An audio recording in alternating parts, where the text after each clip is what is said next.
Bismillahirrahmanirrahim. My name is Sajawal Arshan and today we are going to discuss Wallace bond theory. Wallace bond theory से आपने पहले VSEPR theory पढ़ी होगी chapter 6 में.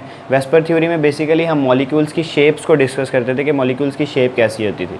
तो valence bond theory में हमने क्या डिस्कस करना है कि जो वैलेंस इलेक्ट्रॉन्स हैं, वैलेंस शेल्स हैं, वो आपस में कैसे इंटरेक्ट करते हैं दूसरे एटम के वैलेंस शेल के साथ, आपस में क्या कैसे इंटरेक्ट करते हैं, क्या शेप बनती है मॉलिक्यूल की, क्या बॉन्ड एंगल होता है, क्या सिनेरियो क्रिएट होता है जब वैलेंस शेल आपस में इंटरेक्ट करते हैं. तो इस चीज़ को हम वैलेंस बॉन्ड थ्योरी में डिस्कस करेंगे. यहाँ पे आपने दो किस्म के बॉन्ड्स को जहन में रखना है, एक सिग्मा बॉन्ड, ठीक है जी, और एक पाई बॉन्ड. ठीक है, पाई बॉन्ड जो है वो थोड़ा सा वीक होता है और सिग्मा बॉन्ड स्ट्रॉन्ग होता है. सिग्मा बॉन्ड को अगर मैं कहूँ ये कैसे बनता है जी, ये फेस टू फेस ओवरलैपिंग से बनता है, फेस टू फेस ओवरलैपिंग. ठीक है, ये फेस टू फेस ओवरलैपिंग से. और जो सिग्मा पाई बॉन्ड होगा, पाई बॉन्ड ये साइडवेज ओवरलैपिंग से बनेगा. ठीक है, साइडवेज ओवरलैपिंग से जो बॉन्ड बनेगा उसे मैं क्या कहूँगा कि ये पाई बॉन्ड है. सिग्मा बॉन्ड थोड़ा सा स्ट्रॉन्गर बॉन्ड होता है, ठीक है जी, स्ट्रॉन्ग होता है, ये वीकर होता है as compared to sigma bond. ठीक है, अब इसके बाद अगर हम शेप्स ऑफ मॉलिक्यूल की बात करें, बेसिक शेप ऑफ ऑर्बिटल्स की बात करें, ऑर्बिट्स, तो हमें पता है कि एक एस शेल होता है और ये स्फेरिकल होता है. हमें पता है, हाँ आपने पिछले चैप्टर में ये पढ़ा होगा कि एस शेल जो होता है वो स्फेरिकल होता है, पी जो है वो डम्बल शेप्ड होता है इस तरह से. ठीक है, ये इस तरह से. अगर मैं इसकी वैलेंस बॉन्ड थ्योरी में इंपॉर्टेंस को देखूं कि ये कैसे, यहाँ पे इसकी इंपॉर्टेंस क्या है, इसको डिस्कस करने की वजह क्या है, तो वजह ये है कि जब हम वैलेंस बॉन्ड थ्योरी को डिस्कस करते हैं तो हम इन मॉलिक्यूल्स के आपस में इंटरेक्शन को देखते हैं कि ये मॉलिक्यूल्स, ये जो शेप्स हैं, ऑर्बिट्स हैं, ये आपस में कैसे इंटरेक्ट कर रही हैं. लेट्स सपोज हम कार्बन की एक एग्जांपल लेते हैं. कार्बन का एटॉमिक नंबर होता है जी 6. अगर मैं इसकी इलेक्ट्रॉनिक कन्फिग्रेशन करूं तो वो होगी 1s2 2s2 2p2. आपको अगर हम इसको थोड़ा सा और सिंप्लीफाई करें तो ये 2px 2py एंड 2pz, एक इलेक्ट्रॉन इधर, एक इलेक्ट्रॉन इधर. ठीक है, आपको ये पता होगा, ये इलेक्ट्रॉनिक कन्फिग्रेशन आपने पिछले चैप्टर में इसकी इस तरह से डिस्कस की होगी कि ये कैसे इलेक्ट्रॉनिक कन्फिग्रेशन होती है, आपने पढ़ी होगी. ठीक है जी, तो अगर हम कार्बन की बात करें तो होगा क्या कि जब अब सिग्मा बॉन्ड और पाई बॉन्ड बनता कैसे है. देखें, जब मैं कहता हूँ कि एक कार्बन में ये एस शेल है, ये वाला, ठीक है, ये S1s शेल आ गया. ठीक है, इसके बाद आ जाता है 2s शेल. 2s शेल मैंने बना दिया, ये थोड़ा सा बड़ा होगा 1s से. ठीक है, ये 2s शेल आ गया आपके पास. इसको मैं कह देता हूँ, यहाँ पे कितने इलेक्ट्रॉन्स हैं, ये एक इलेक्ट्रॉन, ये दो इलेक्ट्रॉन, इसके अंदर भी दो इलेक्ट्रॉन्स हैं. ठीक है, इसके बाद क्या px है और py है. तो हमें पता है कि px x एक्सिस पे कौन सा होता है, कैसे शेल बनता है, यहाँ पे ऐसे होगा, और y एक्सिस पे कैसे बनेगा, इस तरह से. ठीक है, ये आपका एस शेल आ गया, ये जो बाहर मैंने बनाए हैं पी शेल आ गए. अब जी शेल इस वक्त खाली है तो मैं उसको यहाँ पे ऑर्बिट उसका ड्रॉ नहीं करूँगा. तो ये तो था बेसिक इसका कॉन्सेप्ट शेप ऑफ ऑर्बिटल का. उम्मीद है कि ये समझ आ गई होगी. इसके आगे अब क्या है जी कि जब एक एस शेल आपस में मिलता है, एक एस, हम कहते हैं कि दो मेरे पास पी ऑर्बिटल, एक एस ऑर्बिटल है और एक मेरे पास पी ऑर्बिटल है. ठीक है, ये जब आपस में मिलेगा, आपस में इंटरेक्ट करेगा, तो यहाँ पे जो बॉन्ड फॉर्मेशन होगी, देखें फेस टू फेस ओवरलैपिंग हो रही है, तो यहाँ पे जो बॉन्ड फॉर्मेशन होगी वो क्या होगी, सिग्मा बॉन्ड बनेगा यहाँ पे. ठीक है जी, इसी तरह जब आपके पास एक S और दूसरा ये 1s आ गया और यहाँ पे मैं कहता हूँ ये 2s है, थोड़ा सा बड़ा है, ये जब आपस में मिलेंगे तो इसमें भी सिग्मा बॉन्डिंग ही होगी, लेकिन इसकी शेप कैसी बन जाएगी, एक तरफ से थोड़ा सा बड़ा होगा और दूसरी तरफ से छोटा होगा. यहाँ पे भी क्या हो जाएगी, सिग्मा बॉन्डिंग हो जाएगी. ठीक है जी, तो इसी तरह से आपने देखना है. अब पाई बॉन्डिंग की एक एग्जांपल देख लेते हैं. सिग्मा बॉन्डिंग में आप देख रहे हैं कि फेस टू फेस ओवरलैपिंग हो रही है. ठीक है, अगर मैं सिग्मा बॉन्डिंग को पी ऑर्बिटल में ही देखना चाहूँ, देखें मैंने px एक ड्रॉ किया, दूसरा px ड्रॉ किया, यहाँ पे जो ओवरलैपिंग होगी तो ये भी सिग्मा बॉन्डिंग की होगी. ठीक है जी, यहाँ पे फेस टू फेस ओवरलैपिंग हो रही है, तो जो इसकी शेप बनेगी वो कैसे बनेगी कि ये आपस में इस तरह से फ्यूज़ हो जाएगी। तो ये जो रीजन होगा ये सिग्मा बॉन्ड का रीजन हो जाएगा।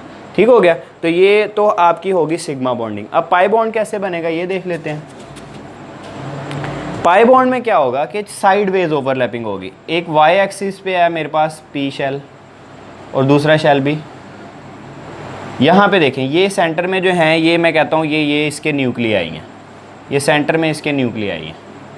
ठीक है, तो यहाँ पे एक इलेक्ट्रॉन है, यहाँ पे इलेक्ट्रॉन है, लेट्स सपोज हम बात करते हैं। तो ये साइडवेज आपस में अट्रैक्ट होना शुरू हो जाएंगे, ये इस तरह से साइडवेज अट्रैक्शन शुरू हो जाएगी और ये कुछ इस तरह से इसकी शेप बन जाएगी कि ऊपर वाले एक इलेक्ट्रॉनिक क्लाउड बन जाएगा और एक इसके नीचे न्यूक्लियाई के नीचे एक इलेक्ट्रॉनिक क्लाउड बन जाएगा। इस तरह से कुछ इसकी शेप बनेगी। तो इधर जो बॉन्डिंग होगी ये पाई बॉन्डिंग होगी।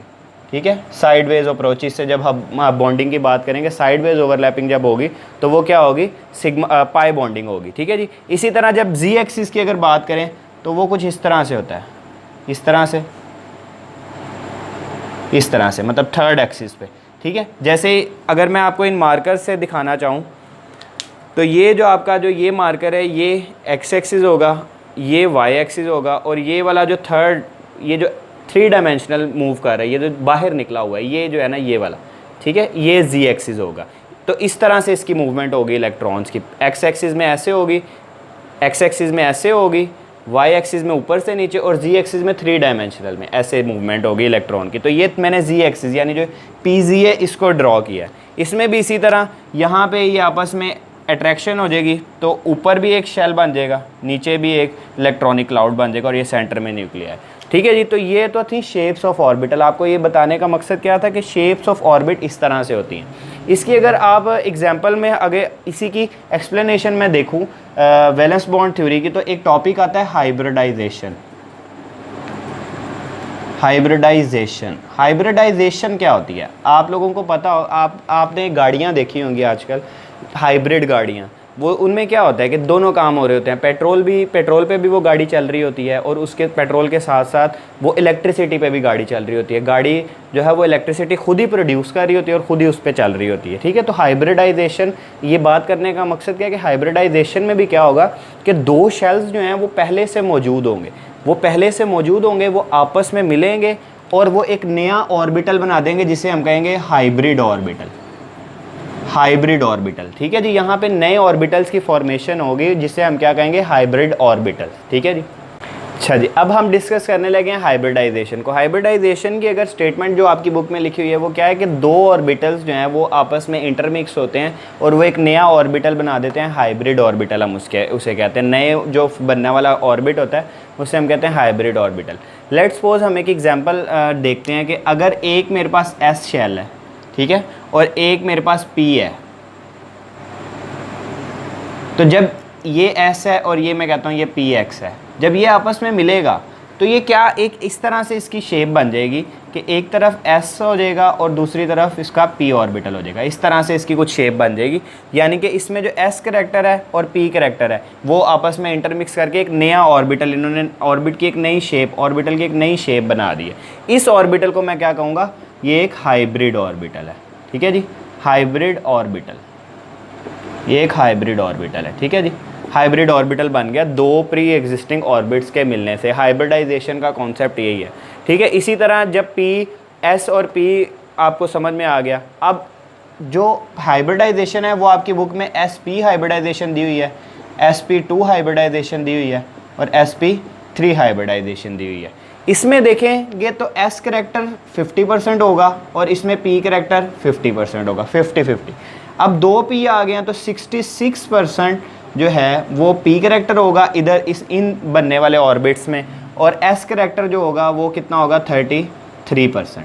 ठीक है, और इसी तरह यहाँ पे देखें पी ऑर्बिट 3 टाइम्स हो गया तो यहाँ पे 75 जो % करैक्टर है वो पी का होगा, पी सबशेल का होगा, और एस का कितना होगा, 25% एस करैक्टर होगा। ठीक है जी।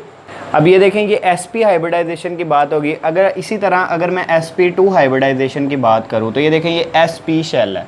ठीक है, इसी के साथ अगर मैं एक और लेट्स सपोज मैं एस पी 2 हाइब्रिडाइजेशन की बात कर रहा हूँ तो ये एक आ गया एस पी, ठीक है, ये एक और एस पी। ठीक है। इसी तरह अगर मैं sp3 का कह दूंगा तो यहाँ पे एक और सब शेल बन जाएगा और एक इस तरह से हो जाएगा। ठीक है, इस तरह से इसके शेल्स बन जाएंगे। ठीक है, sp3 हाइब्रिडाइजेशन में। sp में क्या होगा कि एक s ऑर्बिटल और एक p ऑर्बिटल इंटरमिक्स होगा। sp2 में क्या होगा कि एक s ऑर्बिटल होगा और दो p ऑर्बिटल्स आपस में मिक्स होंगे। sp3 में क्या होगा कि एक s ऑर्बिटल होगा और तीन p ऑर्बिटल्स आपस में मिलेंगे। जैसे मैंने आपको यहाँ पे बताया कि ये एक s और एक p से मिलने से इस तरह से कुछ बन रहा था। जब मैंने sp2 की तो यहाँ पे एक और इस तरह से छोटा शेल और एक बड़ा, एक और sp3 होगी तो एक और बड़ा शेल और एक छोटा शेल यहाँ पे बन जाएगा। जैसे आपको आगे हम मज़ीद जब sp3 हाइब्रिडाइजेशन के स्ट्रक्चर्स को डिस्कस करेंगे तो ये आपको मज़ीद इसका स्ट्रक्चर समझ में आ जाएगा। आई नो डायग्राम अच्छी नहीं है लेकिन समझने की कोशिश कीजिएगा। ठीक है जी।